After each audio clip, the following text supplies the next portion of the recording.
وفاقی وزارت صحت کی جانب سے ملکی اداروں کے خلاف FATF کو خط لکھنے والے افراد کو قانون کی گرفت میں لانے کا فیصلہ۔ جرائم پیشہ افراد نے FATF، IMF اور ورلڈ بینک کو drug regulatory authority of Pakistan (ڈریب) کے خلاف خط میں پاکستان پر پابندیاں لگانے کا مطالبہ کیا تھا۔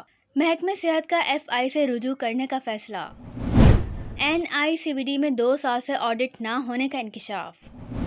قومی ادارے میں لاقانونیت کے راج پر حکومت، قومی سلامتی کے اداروں سمیت متعلقہ اداروں کا کردار سوالیہ نشان بن گیا۔ دونوں خبروں کی تفصیل سراج الدین امجدی کی خصوصی رپورٹ میں آگے چل کر ملاحظہ فرمائیں۔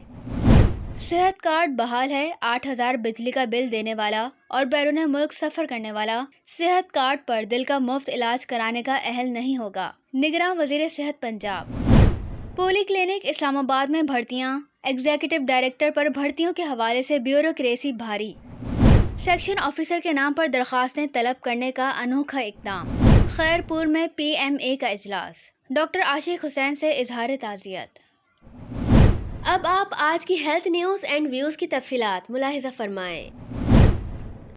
پنجاب کے نگراں وزیر صحت ڈاکٹر جاوید اکرم نے کہا ہے کہ ہیلتھ کارڈ پر صرف سرکاری ہسپتالوں میں دل کا علاج مفت ہوگا۔ نجی ہسپتال میں 30% ادائیگی کرنا ہوگی، جبکہ اس موقع پر ان کے ہمراہ نگراں وزیر اطلاعات عامر میر بھی موجود تھے۔ نگراں وزیر صحت نے یہ بھی کہا کہ لوگ صحت کارڈ سے ارب پتی ہو گئے اور اتنے اسٹنٹس ڈلوائے گئے کہ ملک میں اسٹنٹس ہی ختم ہو گئے۔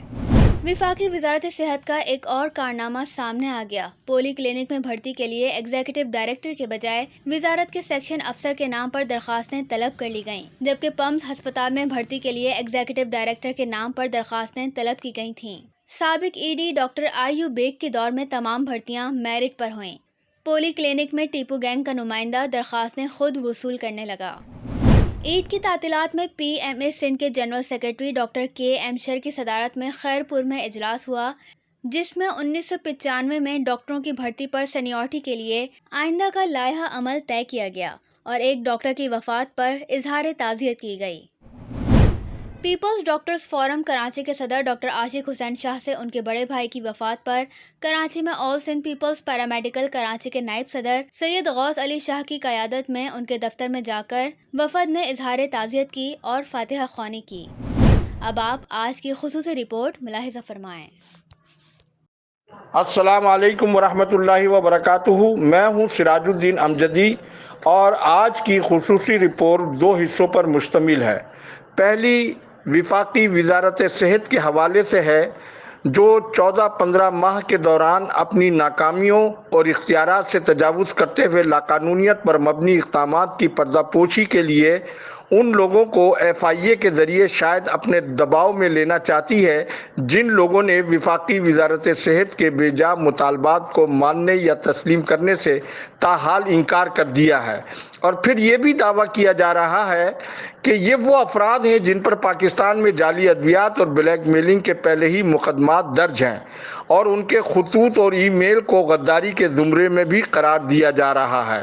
یہ معاملہ جب آگے بڑھے گا تو اس وقت ہی پتہ چلے گا کہ حکومت اپنے دعوے کی صداقت میں کہاں تک درست ہے اور جن پر الزامات عائد کیے گئے ہیں وہ کس حد تک ملکی سالمیت سے کھلواڑ کے مرتکب پائے گئے ہیں۔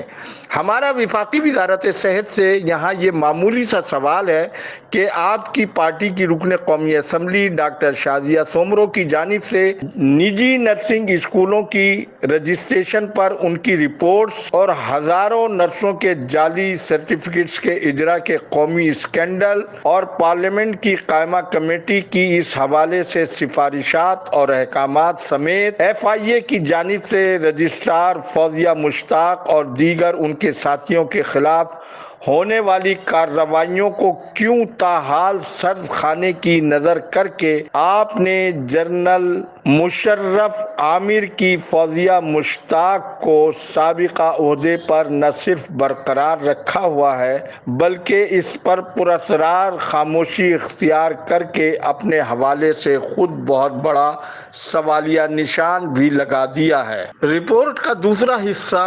NICVD کے بارے میں، تو ایسا محسوس ہوتا ہے کہ یہ ریاست پاکستان کا حصہ ہی نہیں ہے بلکہ علاقہ غیر ہے۔ اگر کوئی یہ کہے کہ یہ علاقہ غیر نہیں تو پھر 20 ارب روپے کے نیب کیس 15 ماہ سے اب تک دوبارہ کیوں نہیں کھولا گیا؟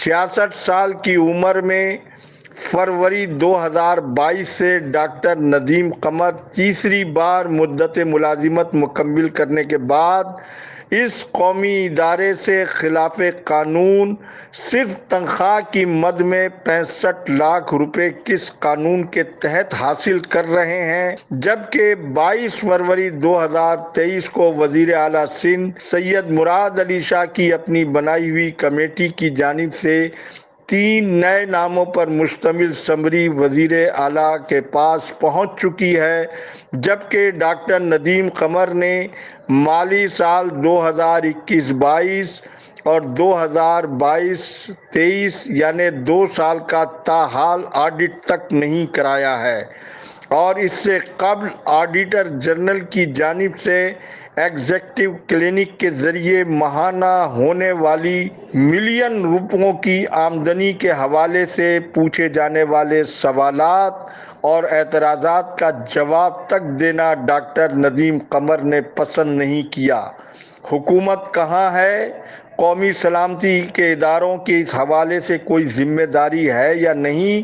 وہ قانونی اور آئینی ادارے کیا کر رہے ہیں جو قومی خزانہ لوٹنے والوں کو پکڑنے کے لیے اس غریب عوام کے خون پسینے کے ٹیکسوں سے تنخواہ لیتے ہیں، جبکہ NICVD کے ایگزیکٹو کلینک میں صرف معائنہ فیس 2500 روپے سے 3000 روپے تک ہے، جس میں سے NICVD کو صرف 30% اور 70% ان ڈاکٹروں کی جیبوں میں چلا جاتا ہے جو سرکاری ڈیوٹی میں انہی مریضوں کو اوپن ہارٹ سرجری کے لیے 1.5 سال کا ٹائم اور اینجیوگرافی اور اینجیوپلاسٹی جیسے کیسز کے لیے 6 ماہ کی تاریخیں دیتے ہیں، لیکن ایگزیکٹو کلینک میں یہی کام پیسوں کے عوض فوری ہو جاتا ہے۔ ذمہ دار ذرائع کے مطابق جن 2 سالوں کا بادشاہ سلامت ندیم قمر نے تاحال آڈٹ نہیں کروایا ہے، ان 2 سالوں میں حکومت سندھ کی جانب سے 2021 میں 13.5 ارب اور 2022 میں 20 ارب روپے کی گرانٹ SICVD کو دی گئی ہے۔ یہ عجب کرپشن کی وہ غضبناک لوٹ مار کی طویل داستان کی جھلکیاں ہیں۔ کل عجلت میں ڈاکٹر سہیل کی جگہ ڈاکٹر سہیل بنگش کی تصویر چل گئی، جس پر ادارہ آپ سے معذرت خواہ ہے۔ ڈاکٹر سہیل کی یہ تصویر ہے اور ملک ڈاکٹر خادم حسین بھی 67 سال کی عمر میں ڈاکٹر قمر کے فرنٹ مین کے طور پر اس قومی ادارے کو کھوکھلا کرنے میں مصروف ہیں۔ اس کے ساتھ ہی خدا حافظ، پاکستان زندہ باد۔